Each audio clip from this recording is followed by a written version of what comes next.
Sveiki! Šioje pamokoje mes susipažinsim su blogo išsaugojimo ir publikavimo galimybėmis.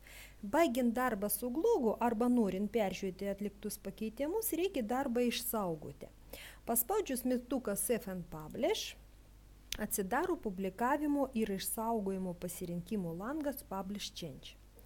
Lange yra laukeliai Name of this blog, blogo antraštė, Address of the blog, adresas į blogo adresas, kategorijos, tai būtent blogo turinio kategorija ir teks, reikšminiai žodžiai padedantis surasti šį blogą. Finished, darbo baigimo stadija, finished baigta ir unfinished nebaigta ir blogo atvaizdo laukelis. Taip pat šiame lange yra mygtukai Change ir mygtukas Save and Publish. Pradėti reikia nuo to, kad pakeisti blogo pavadinimą. Daleiskim, mano mokykla. Spaudžiu mygtuką Change ir mygtuką Apply.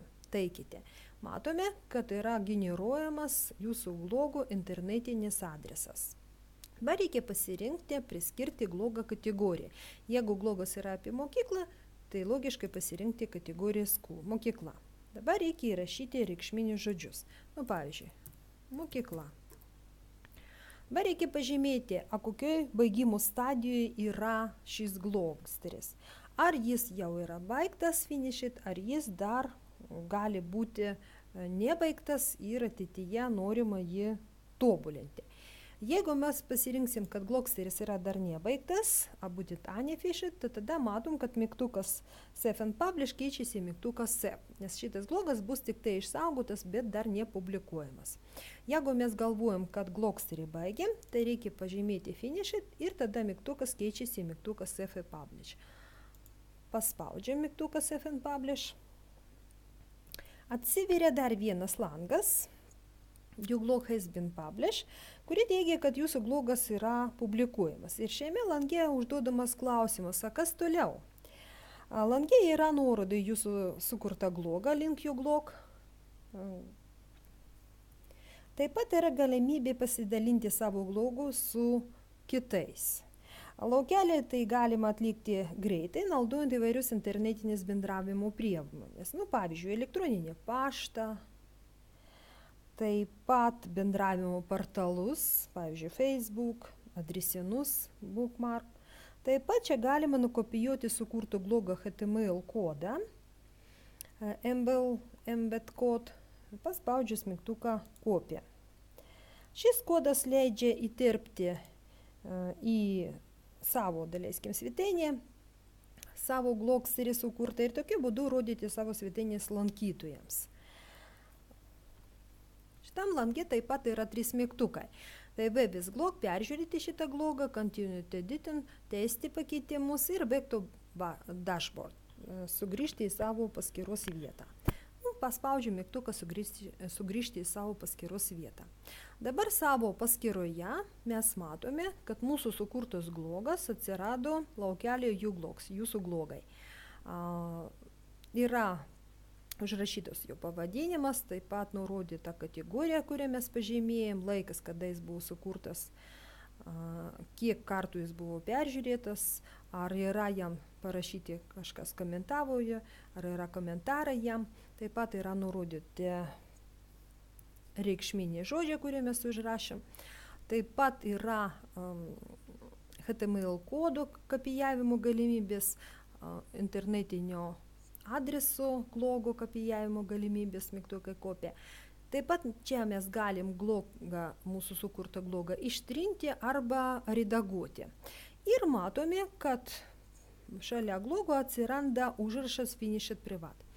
Tuo metu, kada mes esame studentai, jūs arba mokiniai, tai visuomet blogas iš pradžių išsaugomas būtent tokiu būdu, Finished Privat.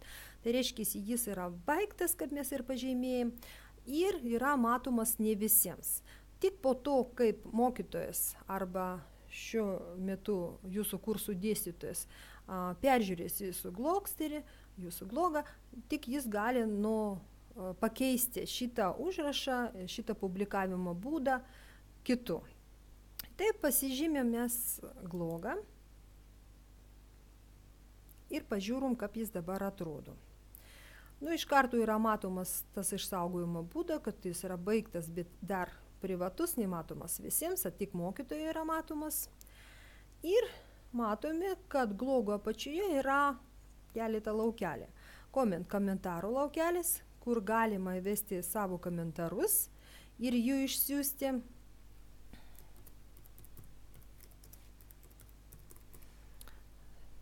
Ir tada tampa matoma, kas parašė tą komentarą, kokiu laiku jis buvo parašytas.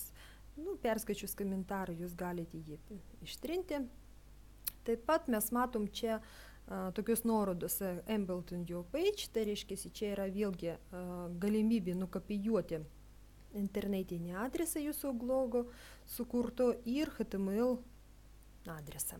Taip pat yra nuoroda Send to Friends, tai reiškia siųsti savo draugams, čia jūs galite įvesti savo draugų elektroninius adresus ir parašyti trumpą laiškelį, išsiųsti. Ir yra galimybė Alert with Glog. Čia yra galimybė pranešti apie tai, kad blogas yra sukurtas. Čia galima pažymėti, kam jūs norite apie tai pranešti. Arba mokytojai tyčia, arba visi savo klasiokams, arba šiuo metu kursų dalyviams, arba pasirinkti kažkokį tą vieną iš savo klasiokų arba vieno iš savo kursų dalyvio. Ir čia yra, jeigu mes pasirinkam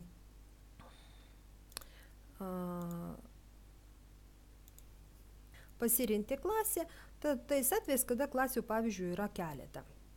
Šiuo metu yra tik viena mūsų sukurta klasė kursai, tai dėl to čia ir pasirinkimų nėra.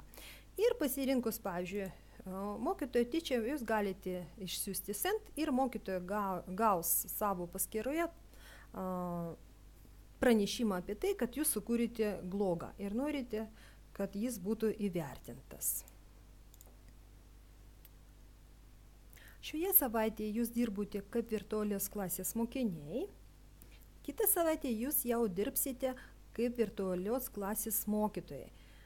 Todėl antroje savaitėje susipažinsite su tai, kokios galimybės išsaugojimo ir publikavimo turi virtualios klasės mokytojas ir kaip jis gali vertinti mokinių darbus. Sėkmės!